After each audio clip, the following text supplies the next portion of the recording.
इस वक्त हम बात करेंगे how to write a cover letter.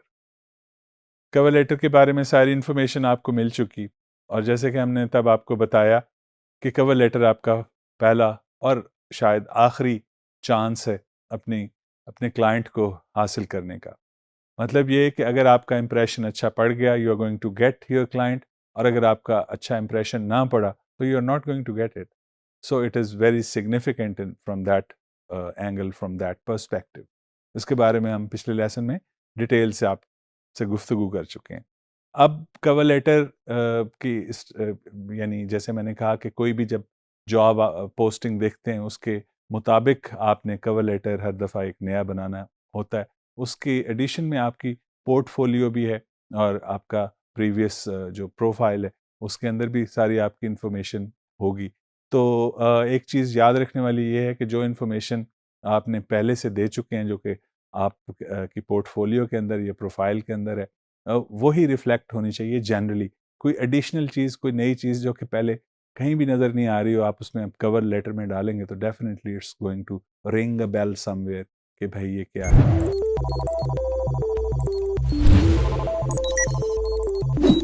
तो सबसे इंपॉर्टेंट चीज़, पहली चीज़ तो ये है that you should be honest. Whatever you are going to tell your client should be based on complete and only truth. Truthfulness के साथ अपना कवर लेटर आपको कंपोज करना है। इसके बारे में कुछ गाइडलाइंस हैं जिनका बहुत ज़्यादा आपको ध्यान रखना है।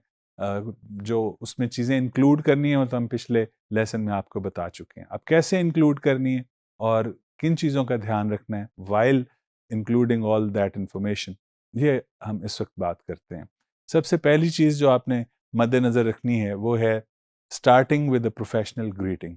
कोई भी लेटर एक सल्यूटेशन के साथ स्टार्ट होता है। सल्यूटेशन वो बिगिनिंग पार्ट है जिसमें आप इनफॉर्मल लेटर्स वगैरह में, जैसे dear friend, dear uncle, family letters हों, या प्रोफेशनल लाइफ में dear mister Khalid, dear mister Khan वगैरह लिखते हैं।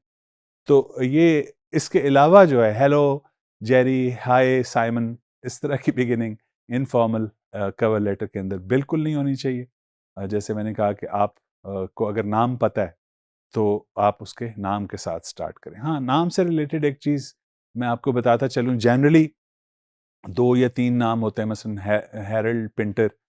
तो आपने मिस्टर हैरल्ड जो फर्स्ट नेम है वो अवॉइड किया जाता है वेस्ट के अंदर, सेकंड नेम को यूज़ किया जाता है मिस्टर पिंटर। जब आप एक उनके साथ एक रैपो डेवलप हो जाती है, एक दूसरे को आप जानने लग जाते हैं, only then you switch to the first name. तो क्योंकि कवर लेटर में पहली दफ़ा आप किसी को मुखातिब कर रहे हैं, तो जैसे मैंने बताया कि आपने सेकंड नेम से स्टार्ट करना बेहतर होता है। जैसे मैंने नाम, कोई भी एग्जांपल ले लें, हैरी स्मिथ किसी का नाम है, तो आप डियर मिस्टर हैरी की बजाय लिखिए dear Mr Smith, which is very formal way of addressing someone you don't no.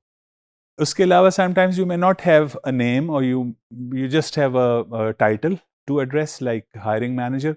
तो फिर आप कह सकते हैं डियर हायरिंग मैनेजर से आप उस बात को स्टार्ट कर सकते हैं अपने कवर लेटर को। तो your introduction should be very very formal. Next comes the thing, come to the point. ये तो आपको पहले बता चुका हूँ कि it is just about 150 to 200 words written in 3 paragraphs. तो आपने नॉवल तो नहीं लिखना।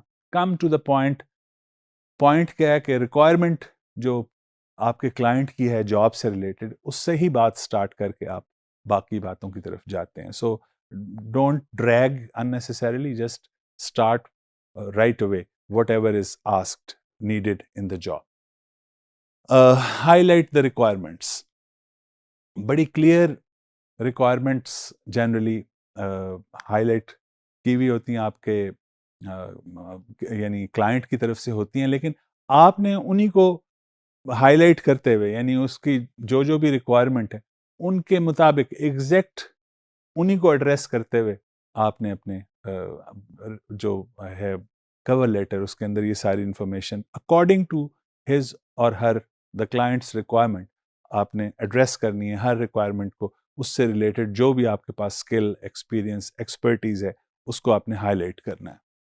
Then follow directions. Many potential employers will ask candidates to fulfill a specific request in their cover letter.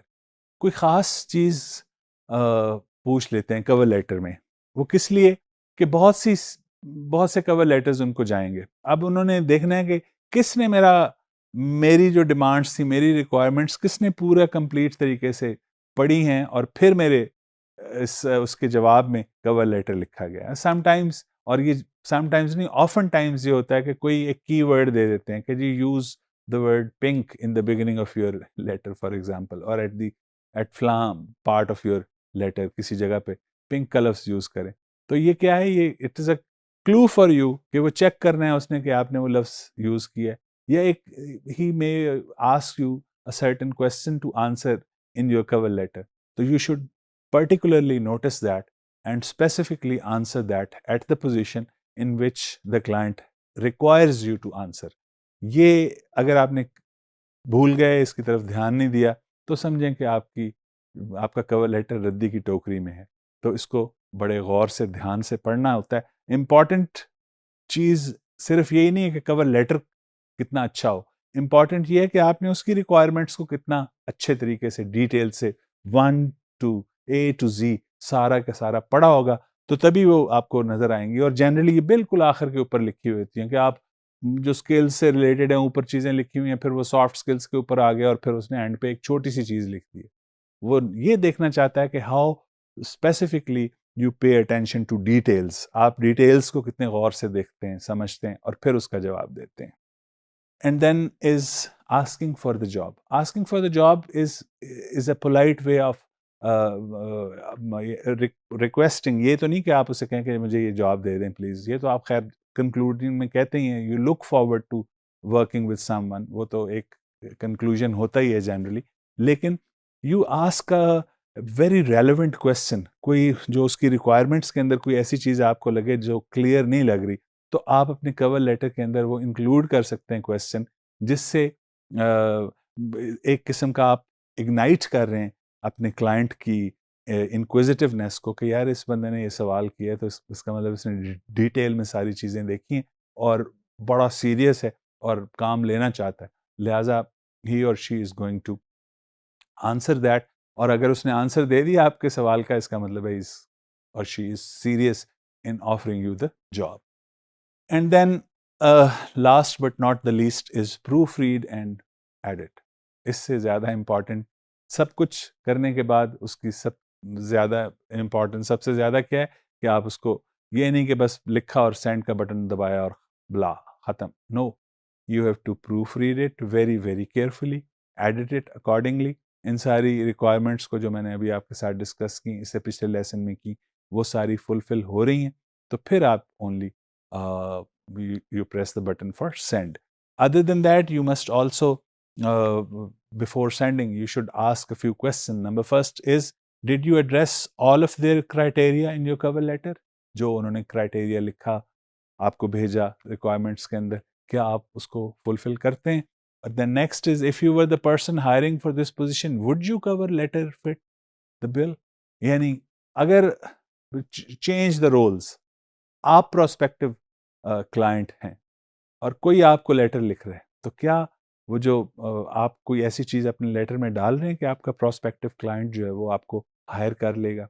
Look for such clues. And then finally, do your profile and your portfolio support your application for this job?